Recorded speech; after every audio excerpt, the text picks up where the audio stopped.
master trainer, corrective exercise specialist, and master yoga instructor, as well as certified nutritional specialist. With all that out of the way, let's get to the fun part. Please make sure that you're cleared for exercise. If you decide to perform today's workout, hit like, subscribe, throw me on your notifications so when I put new videos out there along your health journey, you get them right away. And let's get started. So basically what I want to talk about is our three main components. We have upper body, lower body, and midsection. And that's how most people break their body parts down when they're choosing to work out. However, I do find it very, very important that people with injuries understand that there's such a huge connection, well, people in general, but there's such a connection with every single piece of the body. So much so that at some point your body will stop even growing muscle if you don't stretch. So every component has its priority, and that priority may be different for each and every one of you. So again, make sure you listen carefully to these modifications, because you would perform an exercise differently if your goal is to stretch your hips, for instance, because you're having some sort of back pain, versus, what you would do if you're just trying to gain mass on your hips or thighs. So I'll explain this in a lunge type scenario. So many people, when they lunge, I notice a forward carriage. So sometimes you'll see people lunging like this.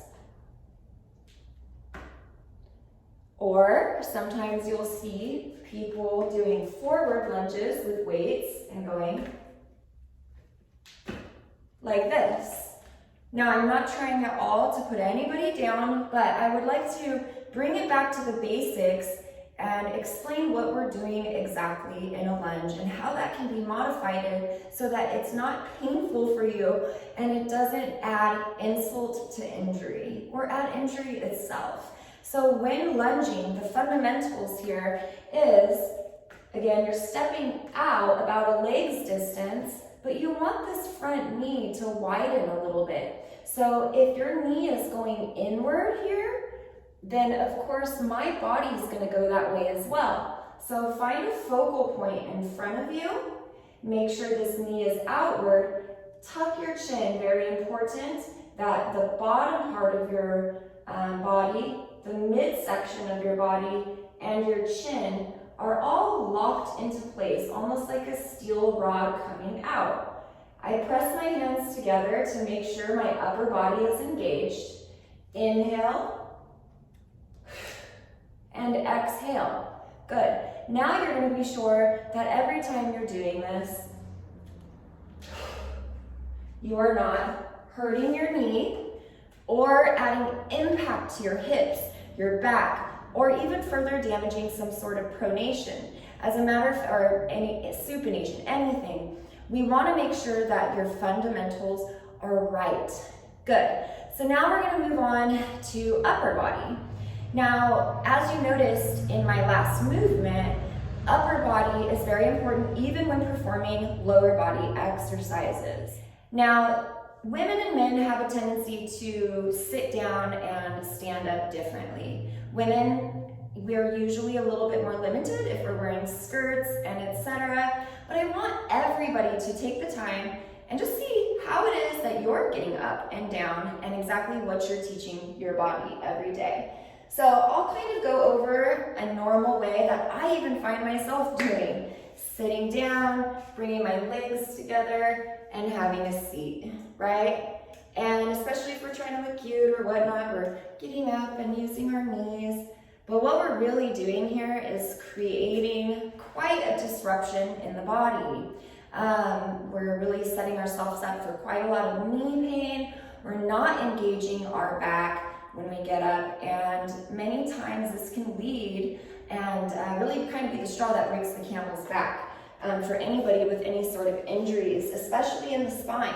So let me go over exactly how we should be standing up and sitting down. Sounds simple, right? And how does that come back to arm engagement? Well, many times I'll have my clients grab something like a ball or anything like that and actually squeeze their elbows together. And I want you to see why. So if I am just to sit and I don't do anything with my upper body, it just kind of hangs. Now, very different if I engage my back and I sit and I stand. That's going to look a lot different when I don't engage my upper body. Same thing with sitting and standing. You want to stand that same way. So when I'm getting in the chair, I'm sitting, and it doesn't have to be that dramatic, but just pay attention, especially when you get up, that the weight is on the outer edges of your heels and your feet are straight and a little bit wider when you stand, and everything will kind of line up a little bit more naturally. And bring that same engagement into your upper body, even while you're just standing. We don't recognize many times we stand there, we're on the computer, and we do these things.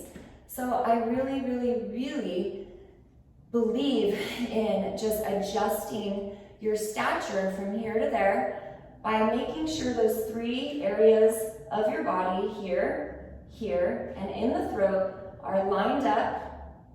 Pull the middle fingers towards the floor, shoulders back, tucking the chin. Good. And taking some deep breaths through the nose throughout your day. This way, everything's getting a chance to breathe and line up exactly the way it is. Which brings us into our 3rd area, our core. Okay. Now, this is such a complicated subject.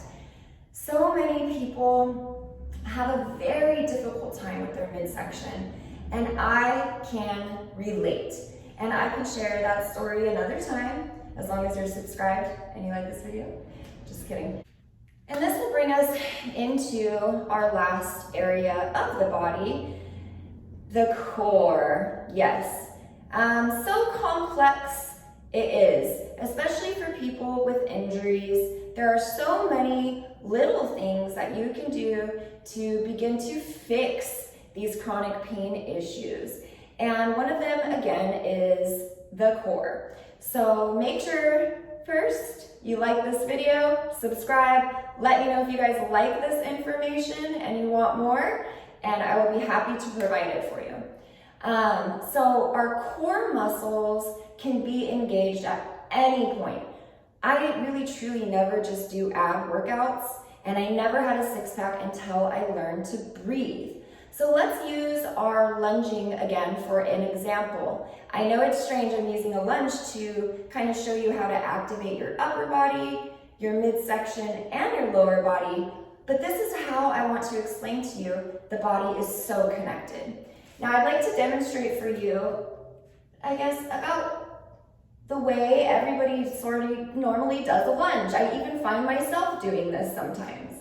So we just go back and up, back and up, right? You got your weights, or maybe you don't. Now here's the difference. When I'm really engaging my upper body, like I said, here, here, here, it's all connected. And I inhale while the relaxation is happening, or I'm going into the movement. And when I exhale, I begin my exhale by pulling my belly button into my spine.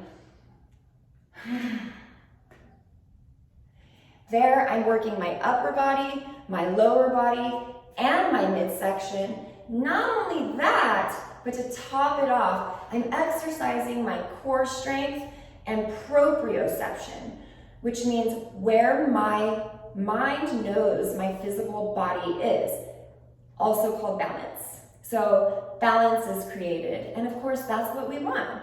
That's exactly what exercise is all about. Otherwise, outside of balance, we create injury. And I'm here to help you stop those things.